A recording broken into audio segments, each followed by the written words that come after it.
Hello, loved ones. This is Matt Stevens, and this is the My Sober Addiction Podcast. And we are happy, healthy, wealthy, loved, and free. And Clive is back, but even better, we have Clive and Dom. Say hello, Dom. Is it on? How's it going? So yeah. Pleased to meet you all, and lovely to meet you, Matt. So we talked before online,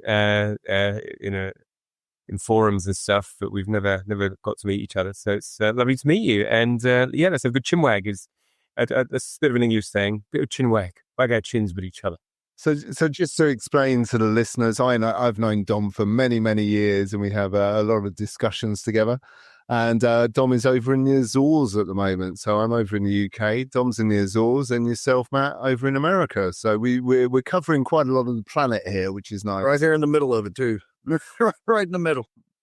And what's been nice is we kind of came together over the Breaking My Addictions WhatsApp group. I think that's been a really interesting little forum, and there's only been like basically us lot on there, but it's created some good discussions and some good podcasts have come out of it. And again, I would like to advocate for anyone listening to get involved in some groups and to actually start talking to people is a great way of just broadening your horizons a bit and sparking a few new thoughts and ways of living off in your mind. You know, life should be a bit about progress and change, and it should be exciting, and it should be a bit of fun as well, you know. So that's what I think, you know, if we can get that from groups, that's a great thing to do. And I've really enjoyed that in the Breaking My Addictions group. And hopefully we'll be getting that in the Fasting for Change group as well, which I'm hoping to set up. Right. Well, the thing is, it's like it kind of keeps you from getting complacent, I guess, because it's easy to get complacent. But when you've got other people who are, I don't want to say holding you accountable, but, okay, as we were talking about in our last talk, was with bringing things into your awareness. It's just, it helps to keep things in your awareness. And like, for example, just the things I'm focusing on doing, by talking about it with you guys, it's staying fresh and it's staying on my awareness. And I don't let it, it's a lot harder to backslide on things like that when you are discussing it with people, especially when people are encouraging and things like that. But that's the obvious part, but it's just keeping things in your awareness, I think is very important. I think from the last podcast that we did, the last episode was where attention goes, energy flows.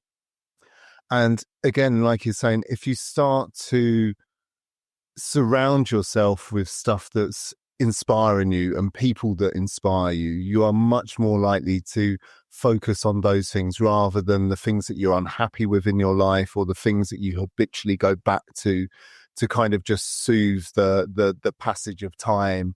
And I think, it is great. If you hang around with people who drink, you end up drinking. If you hang around people who smoke, you end up smoking. And again, I've had quite a few addictive sections of my life, and I have tended to surround myself with people doing that. Whereas now I want to surround myself with people who want to make positive change and progress.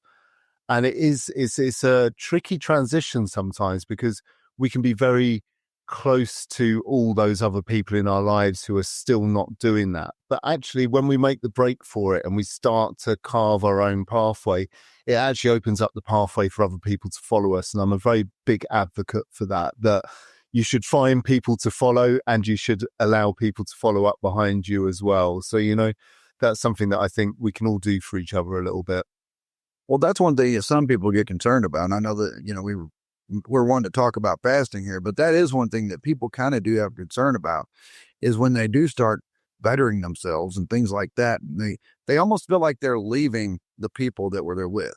Now, in some cases, that may be what you need to do. That might sound a little cold, maybe, but it's like if I'm growing this way and the people that I've been around up to this point are not, it may be better for everybody involved that we, I'm not saying part ways, but if they don't want to come along, then you can't not go because of that. But it's also good to inspire other people. Like they may see you growing, and at first they might be like, well, he's kind of getting distant. But at the same time, they might be like, man, I could do that too. I mean, if he can do it, I could do it. Anybody can. So you may be inspiring people to do things, better things with themselves,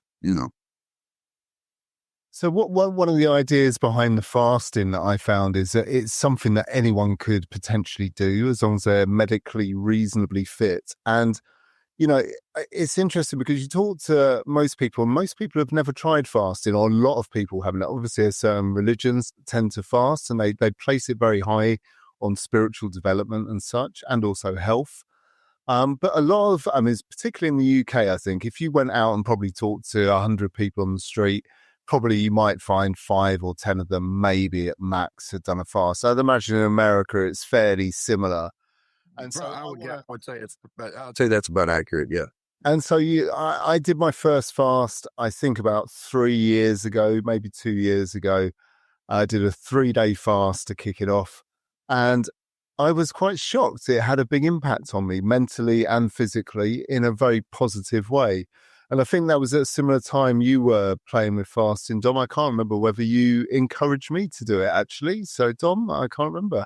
I think it was, remember my friend got ill and so I decided to do those, a fast a week for 4 weeks. So, that was, in February. So in February, I was every day, every week for 4 weeks. I, went from Sunday night to Thursday morning.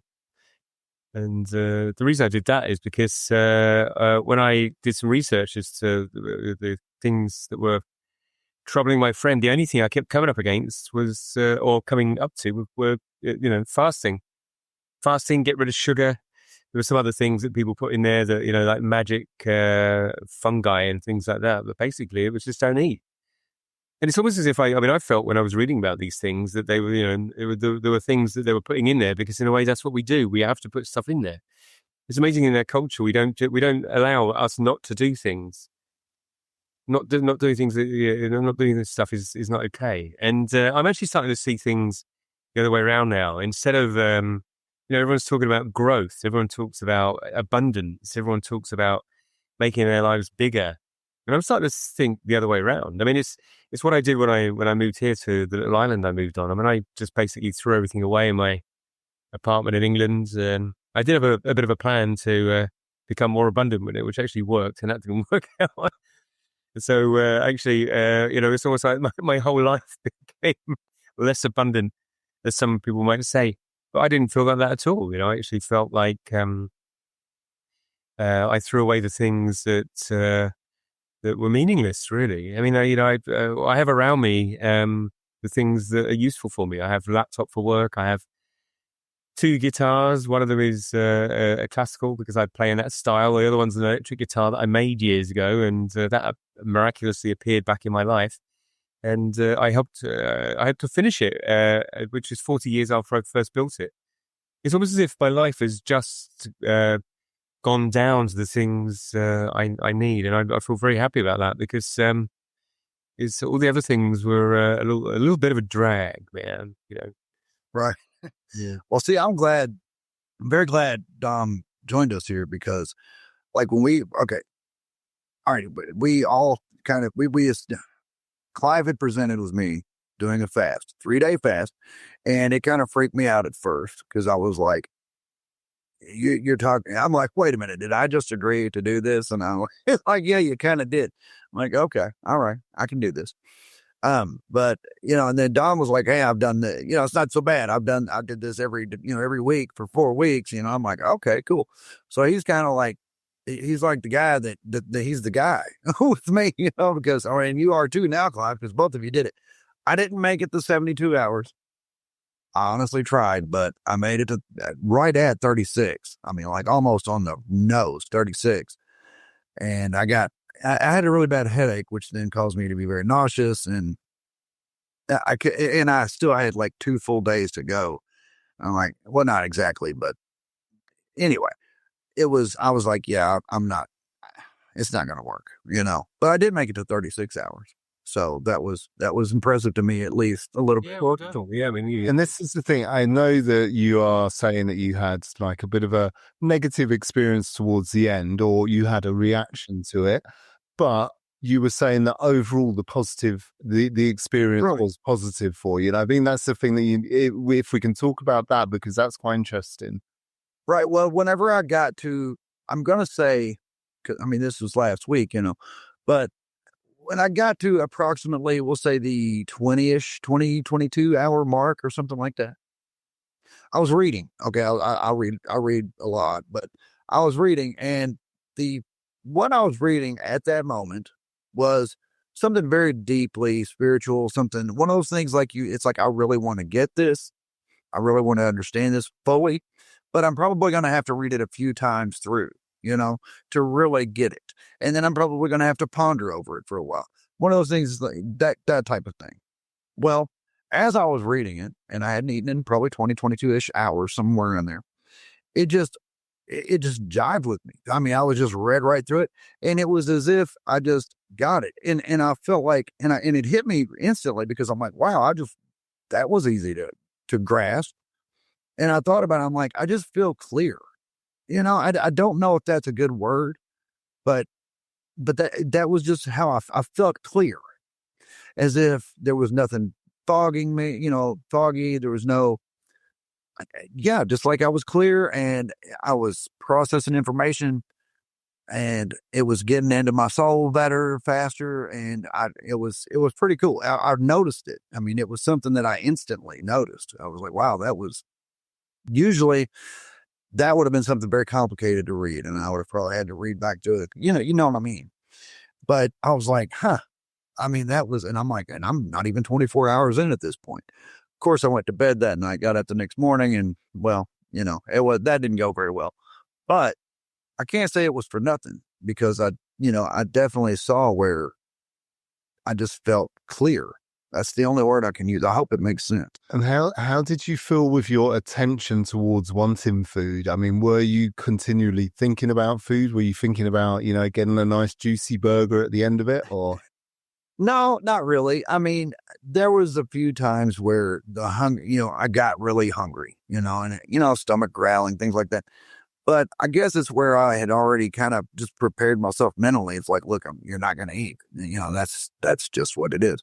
So, I mean, sure, things sounded good, but I guess it's just where you've prepared yourself. You're like, I'm not doing it.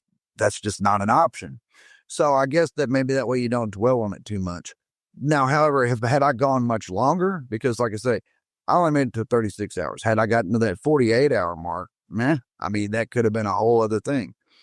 But then again, you guys, as you've said, after you get past that second day, you don't even really feel hungry anymore. They say like your digestive system just kind of doesn't, well, I guess it shuts down kind of, but you just don't really, I don't know. That's not really my area of expertise. That's where you guys would go. I just think we forget to be greedy. Right. I think it's all, we're making it all up. And I've got a cat that's sticking its claws in me right now. Oh. The cat is like, I'm not getting off of your leg. And I'm like, well, no, just maybe just go down there. There we go. Here we go. I think for me, definitely the kind of greedy bit of my mind, the bit that's going, oh, Clive, you need to, put some sugar in your body. You need you want to have a burger. You want to have some cheese on toast. You want to lick a crisp, just anything that you can, it feels like you're denying yourself. And then your mind starts playing tricks. Like, oh, you could just go and have a bit of food. That'd be fine. And then, like you say, this resolve that you set within inside yourself to say, no, I'm not eating unless obviously I feel poorly or whatever. I'm not eating, and that's it. And by the end of the second day, like we were saying, the hunger just seems to die off. And I think that's quite well documented. Like the stomach kind of shuts down a little bit. The hunger hormones just go, well, there's no point telling him he's still hungry. He knows he's hungry. There's no point rubbing it in. And at that point, I do think that's when you do feel the energy, the clarity.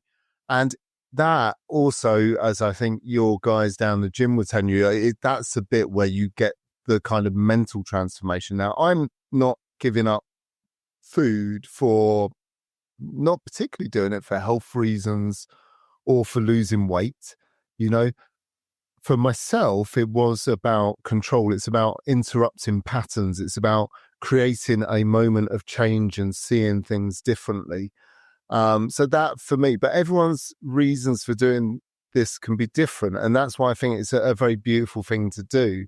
So, I mean, Dom, what's your main impetus for fasting? What are the main bits that you're gaining from it? Well, originally it was, as I say, it was because I was just curious as to how I could get my friend to get over an illness he had. And then I thought, well, just give this a go. You know, I mean, I just had this sense that there's loads of things that we just accept as being facts that we could test ourselves. And one thing is this whole notion that we have to eat 3 meals a day. And I mean, I suppose it's because I have traveled to a lot of different countries where people do have different perspectives. And I mean, where I'm living at the moment, people don't really have breakfast. And yet in the UK, I mean, breakfast is almost a God, given thing, and breakfast can be humongous. I mean, you'd have a breakfast that would quite happily feed an Indian person for a week. Well, they're saying we have breakfast for dinner here. Okay. They're saying that the idea that breakfast is the most important meal of the day was largely a marketing push by cereal companies like Kellogg's in the early 20th century. So, and again, it is if I don't give my kids breakfast and they don't want breakfast, I genuinely try and force it down them because otherwise I feel like I'm not being a good parent. Now, that's a curious thing. Whereas now I'm starting to think, well, actually, if they don't want to eat till 12 o'clock, then perhaps that's their natural rhythm. We should just let that ride. It's me who's been programmed to think that breakfast is the most important meal of the day. The stuff that you put out the other day about have lunch, and that's when you really need to start kickstarting your body. It's exactly what people do in Portugal. Yeah, they'll have coffee in the morning, and sometimes just a little shot of local liquor as well. I mean, even if you're a school teacher, sometimes you have a little shot before you go to school, and then but they won't have any more. It's not like they sit there and drink all day. And then they'll have lunch with their friends and make just communicate with people. They've got very, very naturally healthy lives here, and you can see it in people. People are not really overweight. They're women tend to be quite cute. I mean, I guess for me every day, and I'm amazed there are women in their 50s who are got the figures of teenagers in the UK. But we're often people aren't so supple. It's funny that Clive, you mentioned programming, and also, well, you both mentioned 3 meals a day, and that whole thing about 3 meals a day, that is absolutely programming, and even fairly recently, I mean, up until recently, I guess I should say, I was always on that bandwagon of breakfast is the most important meal of the day. And I had my justification for it. My justification was, and I do believe this to be somewhat true, but I don't know that it outweighs. Anyway, the point is, they say that when you go to sleep and you wake, and then when you have that first meal, that's when your metabolism kind of gets going. It doesn't really get going until you eat. That's not exactly true. However, I will say from my own observation, if I don't eat breakfast, then by lunchtime, I mean, I'm hungry, yes, but I feel like if I do eat a little something for breakfast, then I'm even more hungry at lunch. So I don't know how to explain that. But getting back to the programming part, yeah, we've been programmed. Like we were talking about hunter-gatherers, back in, our ancestors who had to go out and hunt or gather food or grow food, whatever. The people who had to actually work for every meal, most of them ate once a day. Like they would go, some of them would go in a village or whatever. Some of them would go hunt. Others would go gather. Maybe some of them farmed, whatever the case. But at the end of the day, they all come back, with whatever they've gotten. Maybe they've got some meat from a deer and some berry, whatever they gathered. And they would all sit around and have feast pretty good. I mean, because you've got, they didn't have refrigeration. You got to eat it all right now. But the point is, they would have one big meal a day, and that was it. So like they were fasting probably about 23 hours a day, probably. They're about something like, And this is it. I mean, ketosis is the state that we go into when we've run out of our natural kind of stores, I believe. I mean, so if we go 24 hours without eating, our bodies go into ketosis, which is where we start releasing the energy from our body, from the fat stores and such. And our bodies are designed to go through these cycles. That is one of the cycles. Now, when I first did my fast a couple of years ago, I kind of thought, my God, this is the first time in like 48 years or whatever that my body has gone into ketosis voluntarily. The only other times potentially when I've been ill, when I've been so ill that I've not eaten for a day or two. But that is quite amazing that you can get halfway through your life and only have never gone into ketosis voluntarily. Is that a big deal? I don't know. No one ever talks about that really as being unusual. I think hunger's good for us. I mean, hunger's a great motivating tool. Right. I mean, I know people who live on the streets here, and there's one guy I know called Joe who goes and fishes and gets crabs. I sometimes see him with little bags of fish that he'll take to the harbour and cook up. Joe's looking very healthy, and he said to me the other day, he said, "Look, come and do some fishing. I'll teach you some fishing." And I'm thinking that'd be great. I mean, I quite like the idea of just going fishing in the afternoon or the evening, and then just lighting up a little fire and cooking the fish. I quite like the idea of that. Although some of the fish he gets are my buddies. I got friends in the sea here. But this is it. I mean, they did studies on mice, and I believe these studies are quite well researched, whereby the mice kept on a reasonable kind of starvation diet, they called it, but it was a very low diet. They were a lesser weight, but they were a lot more active. They had more energy, and they lived longer. The ones that they went through these cycles. And again, it'd be good to find and cross-reference those studies again. There's other studies, apparently, fasting and brain power, that intermittent fasting actually boosts a brain-derived neurotrophic factor, which is called BDNF. And that apparently is a protein that supports neuron growth and memory.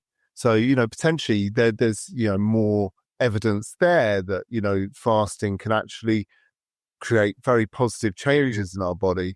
And again, today I've been looking at the fact that, when you do weightlifting and build your muscle, that again, just that breaking down of the body and the rebuilding of the body, it builds back stronger. And again, if you've got the right building blocks in your body at the right time, it'll do the right things for you. And obviously people shouldn't just go on a 3-day fast if they've got medical conditions and stuff. And maybe, as we've discovered with you, Matt, it's a good idea to start the 24-hour fast, get people to use that maybe. Well, you had mentioned a minute ago about the discussion I had with the guys at the gym. And this was when I got sick that morning, I mean, it was like 4 a.m. And that had been exactly 36 hours. And then that evening, I went into the gym. I had been eating lightly that day, but still, and I went into the gym. And the guy who's the manager of the gym, and then one of the guys who's like a trainer there, somehow or other we got into a discussion. I told him, hey, I just did that. I was like, hey, I made it 36 hours. I mean, that's something. And they're like, oh man, that's great. They're like 36, they're like 16 hours is the goal.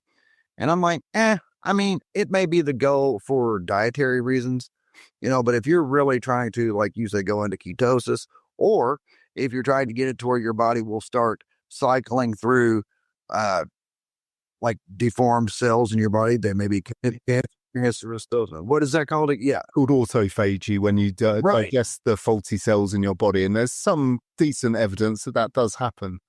Right, and I've heard Sadhguru mention that, but not exactly that, but he was talking about like people who have cancers and things like that. He says one of the problems that people have is they're constantly eating. I mean, maybe not constantly, but often enough. He says you're not starving those cells at all. He says if you ever just don't eat and basically starve those cells out, and also cause your body to cycle through them with the autophagy, then that's kind of no problem. Yeah. Well, that's exactly what the reason I did the 4 weeks is because that's what I heard, and I thought, well, I'm going to see.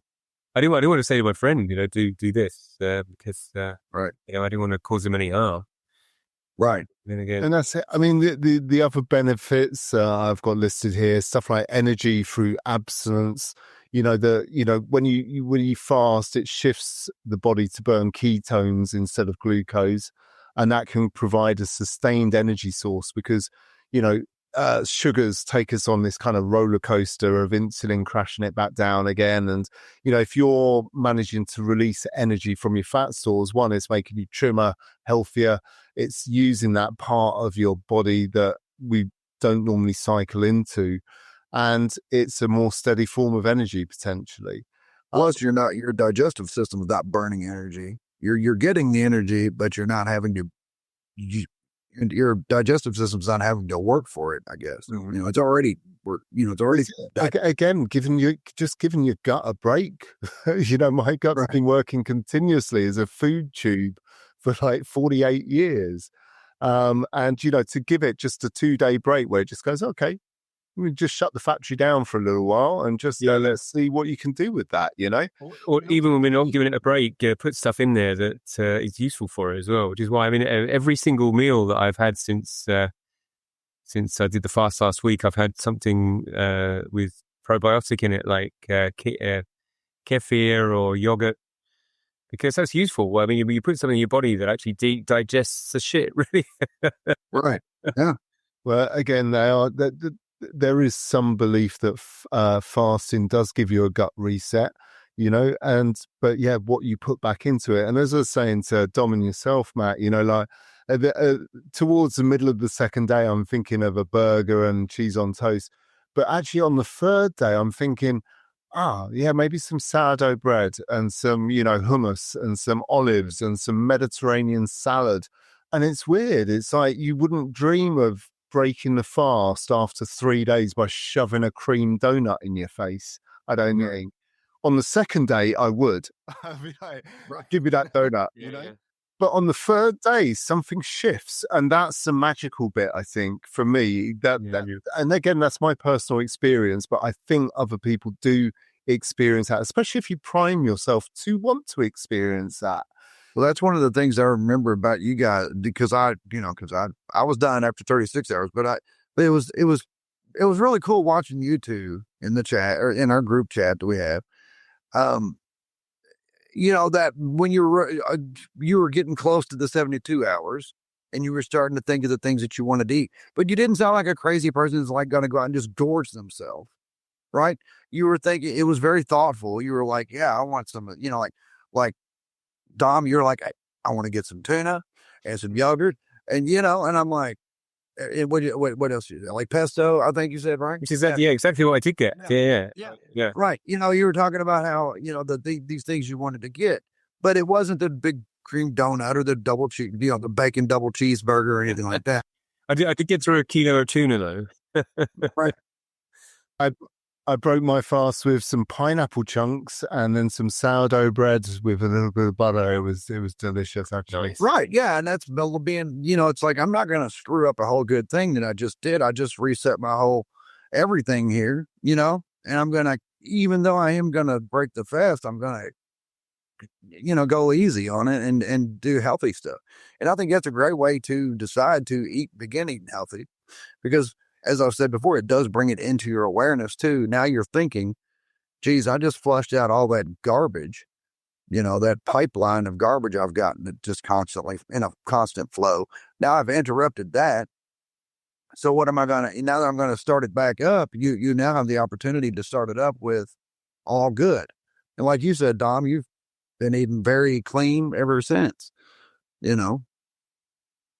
Yeah. I think this is the thing, shifting from that autopilot. And I love this idea, this term, pattern break. We break the pattern of just habitually going, well, my body's saying this, so I'm just going to do this. I'm going to go, I'm going to have breakfast and have a cup of coffee. And actually going, no, I can just take a break from that. And it's almost like there's a sense of freedom when you actually go, actually, I don't have to eat for 3 days. I'm done. And it takes it all out. And yes, you start having different thoughts. I think I might be hungry now. I might need some energy. And you have to work around that. But again, that gives you new opportunities. And I believe that creates a better connection between the mind and the body as well, that we lose because we do everything and we keep ourselves so comfortable, which another reason why I'll say go cold water swimming is because it just interrupts that pattern, that comfort zone. If you constantly live in your comfort zone, you don't tend to grow as well. Sometimes we have to challenge ourselves a little bit. We have to push ourselves beyond our comfort zone, and we should do it safely. And, for people listening, if you're thinking of doing a fast, if you're not sure, you probably should consult your doctor and such. But, doing a fast, I believe, can really break down the way that we interact with ourselves. And, that can be a very valuable experience. I have a question for Dom, because you did that 4 weeks in a row like that. And you didn't just do 3 days, you did like 3.5, I believe you said it was, right? So you were doing the idea was exactly half the week. So 80. Yeah, 3.5 days, 3.5 days. So here's the question I have, and maybe this is kind of funny. I don't know. I mean, it is kind of funny, but it's serious too. Okay, so if you're doing that, did you commit? Okay, you committed to 4 weeks before, or are you just kind of playing it along? I mean, maybe when you decided to do this, did you say, okay, for the next 4 weeks, this is what I'm going to do? Or did you just do it 1 week and say, I'm going to do that again next week? Yeah, it felt so good. And I thought, well, I'll just continue. Because I started with this idea of, see how easy it is not to eat. And I found it quite easy. And then I thought, I started thinking, well, why don't we just not eat for half of every week? Imagine just cutting down your food intake by 50%. Okay, well, here's my next question, but then this goes for both of you, really. So, Dom, okay, so, or Clive too, because let me see how I want to. Okay, so like, I guess it depends if it was an enjoyable experience or not. But it's like, do you look forward to your next time doing it? You know what I mean? It's like, now that that's over, now I've done those 3 days, that's cool. I'm going to ease back into eating or whatever. But I know I'm going to do it again next week. You're like, oh God, that day's coming. Are you dreading it, or is it something you look forward to? Like, and I guess for Clive, would it be something are you looking forward to doing this again? Are you looking forward to your next fast? Are you going to start doing it monthly? I think I'm going to do a 3-day fast at the start of each month. And I've set up the website as well, fastingforchange.org. And I will be inviting people to join me, including yourselves, if you want to. And it could be a 24-hour, 48 or a 72-hour fast. Could potentially move to a 5-day fast, but obviously that's for experience fasting. Yeah. I mean, I have got friends who have done 10-day fasts. I don't know if I'm quite up for that yet. And again, that it needs to be taken a bit more seriously. But even at a 24-hour fast, if you're not sure, you do need to consult with the doctor first. But my belief is that if I fast once a month, I can use that to focus my mind better, to focus on my health better. And I don't think it's going to do anything negative to me. Right. But I do feel from the fast that I've done so far, and I've only done 3 to be fair, but I've done 3 3-day fasts. Each one of them has provided benefit to me, I would say both physically and mentally. And it's helped change my outlook. It's helped create better focus in my life on how I relate and live within my body. And I think that's a good thing. And you can't guarantee that everyone's going to get that. But a lot of people who do fast do seem to repeat the experience because it seems to offer a benefit. And those benefits will be different to different people, I think. So over to you, Dom. Yeah, I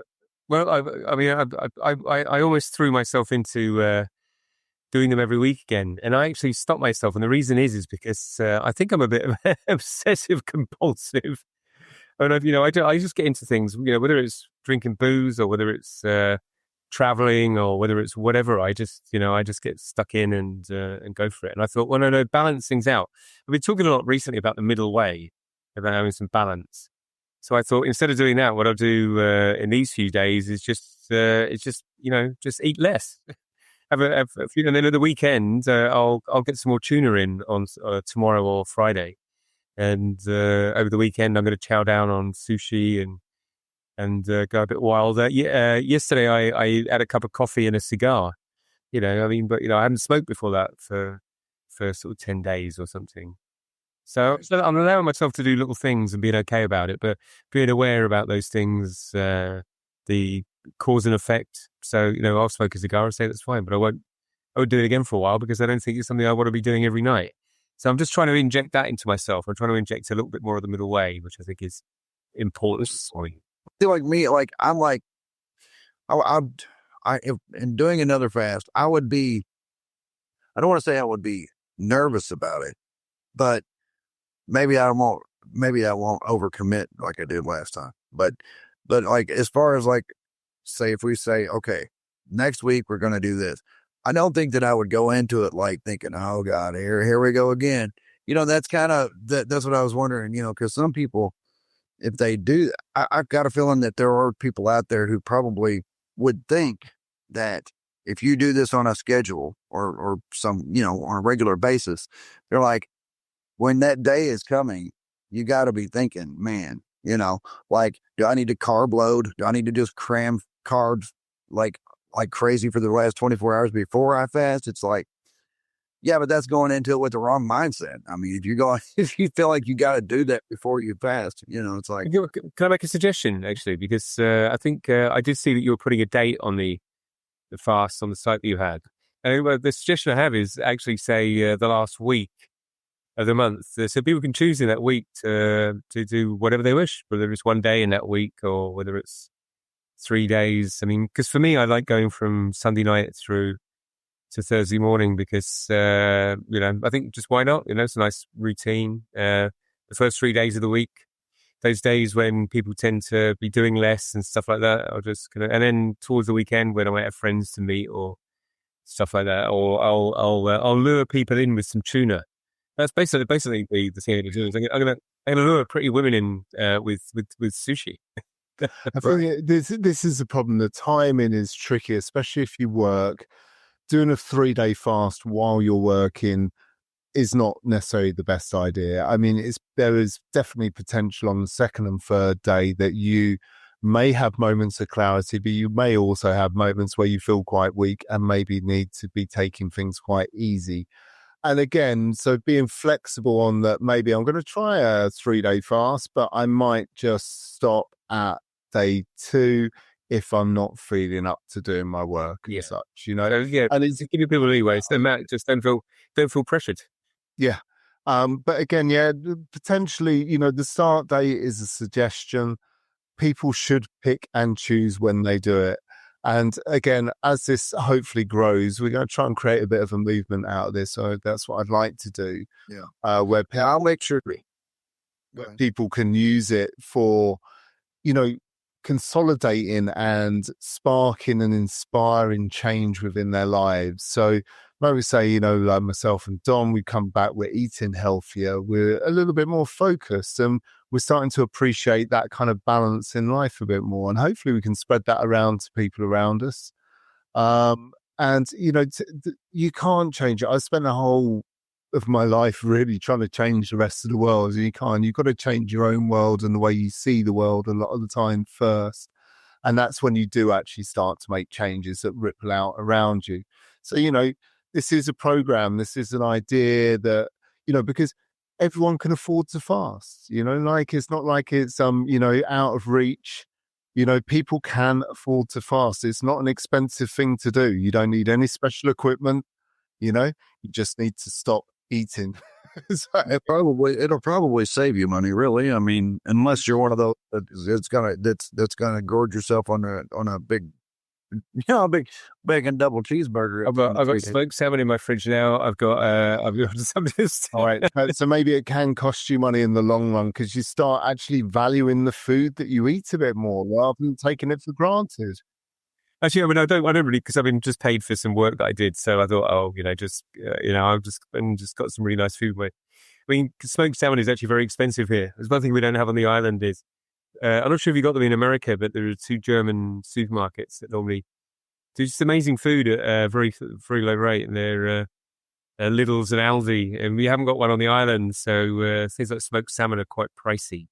So smoked salmon is very pricey, yes, but it is so good. I love smoked salmon, but it's very expensive. One thing that we had mentioned when we were just kind of chatting about what we want to talk about today is the food pyramid. And I realize that's not to do with fasting exactly, except it does when the whole bringing things into your awareness part, and the fasting definitely brings your diet into your awareness. And what, it's like when we look at the food pyramid, it's like, geez, that's a farce. I mean, I'm sorry, it just is. And I'm pretty sure everybody knows that anymore. I mean, they may not necessarily put a whole lot of thought into it because they're on autopilot and they don't want to think about that. But the truth of the matter is, like you were saying, like tons of grains and processed sugars and things, just things that turn carbs that turn into sugar. And it's like you're just loaded with sugar. So did you know instead of the 1992 food pyramid advised 6 to 11 servings of bread, cereal and rice, pasta per day? That's crazy. That's what they were recommending us to eat. And basically all that stuff, all those carbs just break down to sugar that spikes insulin in the body. It's like literally like the worst advice you could give someone is to load up on bread and pasta and every day. It's like, that's like, it's like diabetes waiting to happen. But then again, maybe if you then control the diabetes drugs, maybe that's quite profitable. Maybe that makes people slow and sluggish. That could be a they won't be making money. And just saying, I'm not a conspiratorial kind of person. I am. Hey, if I were. What road are we going down? But anyhow, we won't go there, but. Right, so another one of the potential lies is that all fat is bad, and fat's what all lumped together, apparently. But the reason is that, there's a flawed correlation between saturated fat and heart disease. Because saturated fat's not bad for you. Like saturated fat in coconut oil, for example, is very good for you. It just is. Yeah, but palm oil is not. And I know in America, palm oil is rife. It's hidden in all your foods, and it is over here. Hopefully that's being worked on now. So, Good luck. I don't think it is. I think it's going up rather than down. They're just hiding it better. Right. Well, that may be possible. That may be true. But, like I said, I told you, I didn't know if we should mention the food pyramid thing. And because it's not to do with fasting, and this episode was talking about how we did fast, and plus to put out there that you now have the fastingforchange.org, which I think is really good. I mean, and by the way, dear loved ones, if you're listening to this and you want to participate, you go to fastingforchange.org. Clive has set something up there. It's a good way to, I guess mentally, it'll prepare you for it. And if you want to do the challenge with us, plus you've got the Telegram group set up, so that would be a good place to go, so you can get some encouragement and things like that, and maybe even find somebody to fast with you. Yeah, I mean, that's the whole point of the group, is that actually become part of a community who is fasting for change, within themselves. And actually, everyone can create different changes in themselves, but they can inspire other people. And, if I can take inspiration from someone else's journey and use it for my journey, then I can share that back out as well. And if we all start doing that, we get these nice ripples of change going out around us. And I think, that's really what I'm interested in. It's not, shedding pounds of weight. It's just rewiring ourselves very slightly in a way that has a nice rippling effect. I think, most people would want the world to get a little bit better around them. So when I did my fast, I did donate some money to Share the Meal app, and that has hopefully fed some people in another country. It doesn't end suffering there, but it shows those people that someone actually gives a shit, which is quite nice, but it does provide some food. Does that make me feel better? Well, it makes me feel like I've done something that's worthwhile this month. I've done quite a lot of worthwhile things this month, but that's just something I've done. And I will continue to do more things like that. Because actually life, when you give, I really believe that good mental health comes from being able to give a little bit more than you take. So if you can give to yourself and then give to others, I think that puts you in a good position. And the world does get a little bit nicer around you. So that's just my thoughts on the matter. Definitely. Yeah, that's one of the things I talk about all the time is, unfortunately, we can't really change the human collective. I mean, the world as a whole. I mean, well, like the old saying goes, be the change you want to see in the world. Be the change you want to see. So if you want to see a change, then you got to be that change. And hopefully by doing that, you can inspire someone else to do it. And then domino effect happens. And hey, maybe things do get better. Although, I don't know. All I know is the one thing I can control is me. And I can control, that's all I can do. And hopefully it can inspire some other people to do good things as well. And that's all you can do. But, as far as changing the world, that's all you can do is change yourself and then let it go. Just let it go. Go back to one other side effect I found from fasting. After the first fast that I did, I then decided to do an alcohol fast for a month. And I gave up alcohol for 1 month with my partner, and then had a very boozy night where I drank about 20 beers and was very ill the next day. And from that fast of booze to then having a very excessive night, I then pretty much banged regular drinking on the head completely. And that has been one of the best shifts I've made in, quite a long time in my life. And I would say part of that stemmed from doing a food fast and then extending that to a habit that I had a relationship with for over probably 35 years. I've been drinking several bottles of wine a good number of nights a week, and now I don't. And I feel so much better for it, genuinely feel so much better. Well, they say that relapse is part of recovery. And I realize we've been talking for well over 45 minutes now, and we haven't even mentioned addiction or recovery.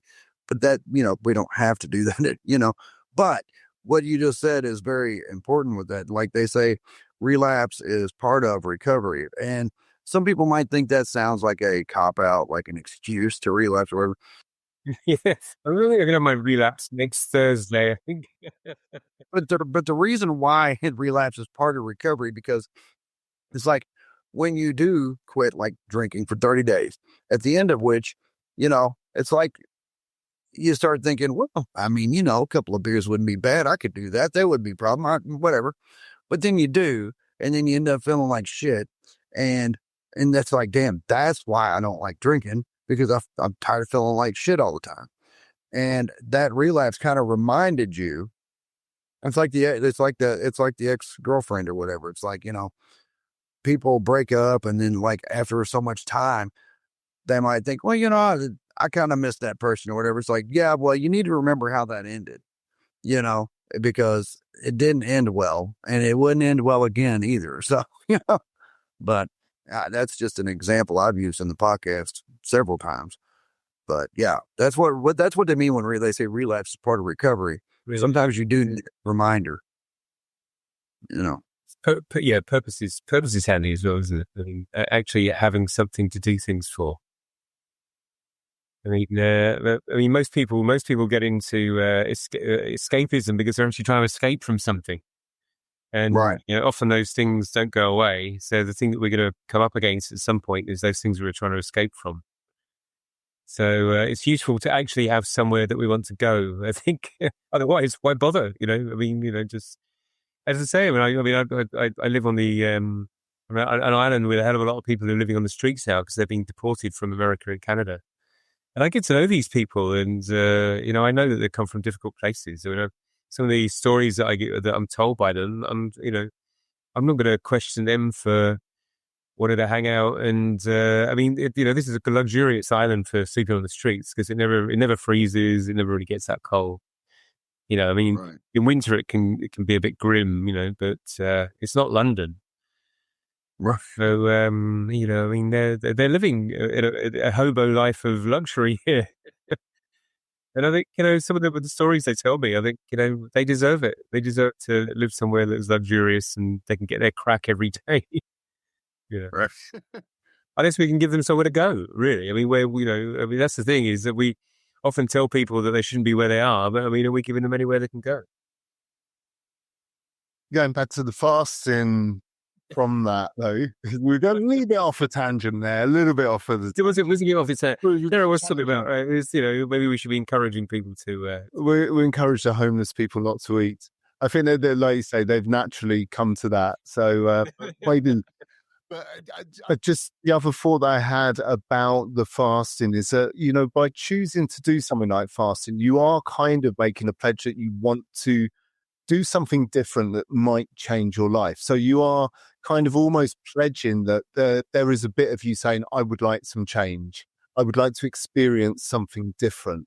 And I think, by setting those intentions in place and then going through an experience where you live those, which is why people spend money going on retreats.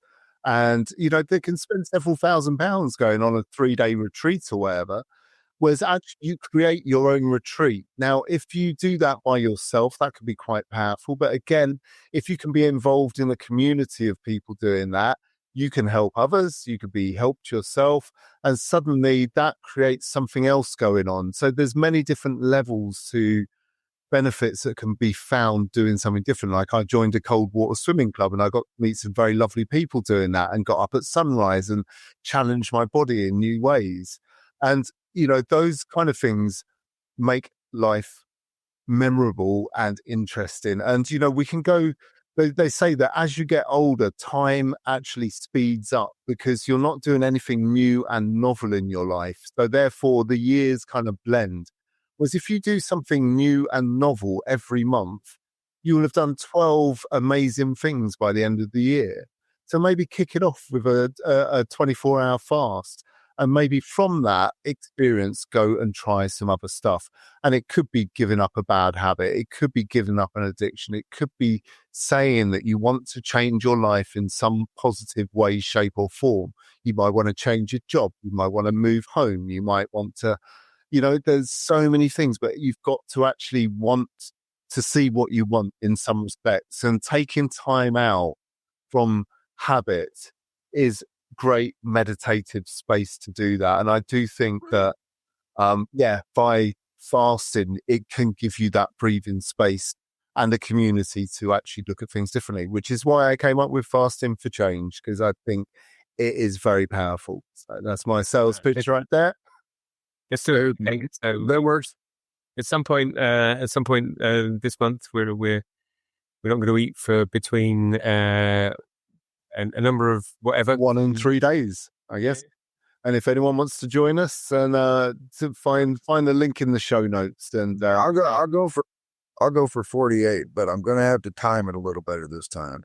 Yeah, because because whenever I did break it, I'm like, what am I thinking? I've got to work the next 2 days, and I work in a job where you've got to be alert and all that. So, yeah, I've got to. My timing's going to have to be. It's going to have to be better. And in fact, it's probably going to be opposite of what you were suggesting, Dom, because I am off work on Saturday and Sunday. It's like it'd probably be best if I did my day. If I did 3, I would definitely want my day 2 and 3 to be Saturday and Sunday. But I don't think I'm going to commit to that. I probably will commit to 48. Good. Just Well, I think, and I'll cheerlead you guys the rest of the way. The Telegram group's going to be a great place. People can talk about their fast at any point, share their experiences, and let's create some positive change in our own lives that we want to share and that will inspire others. Because if we're all doing that, we're all winners. We're all moving forwards. You can join any number of coaching programs or whatever, but, create your own little group, get on with stuff and actually create a community where you are moving forwards and inspire others. Sounds good. You guys, you guys want to wrap it up? I mean, do you have any further thoughts there, Dom? No, I think we sorted it out. So we know where we're going this month, and it's good everyone's commitment, and it's a good idea. So it's good to be doing things anyway. So thanks for setting it up, Clive. Yeah, we'll definitely have the Telegram group in the show notes, and that way anybody who wants to join. And if it's just 3 of us again, that's fine with me. We'll do it, and we'll see how it goes. Great. Excellent. But you, Clive, you good? You got anything you want to add? No, I'm all good. It's late here. It's 11:30 or 11:20. I've had a busy day, so yeah, I'm gonna crack on, and yeah, I will be doing a fast in the next week or two. I will pick my days wisely as well, and yeah, look forward to sharing the results of that. So I've made a Facebook page and a website, and I'll share those, and yeah, it'd be nice if anyone wants to join us. Come and see what you can do with just 24 hours of not eating and where that takes you. Right. Very good. Well, there you go. All right. Thank you, loved ones. In the show notes, there will be the link to the website for the fastingforchange.org, plus to the Telegram group. Now, the group for WhatsApp, the WhatsApp group is still, you're going to keep that open, right? Yeah. The Breaking My Addictions one. Yeah. Yeah. Definitely keep that open. And anyway, loved ones, that's what we got for you. We do love you, and we'll be back directly. Ciao. Nice to meet you all.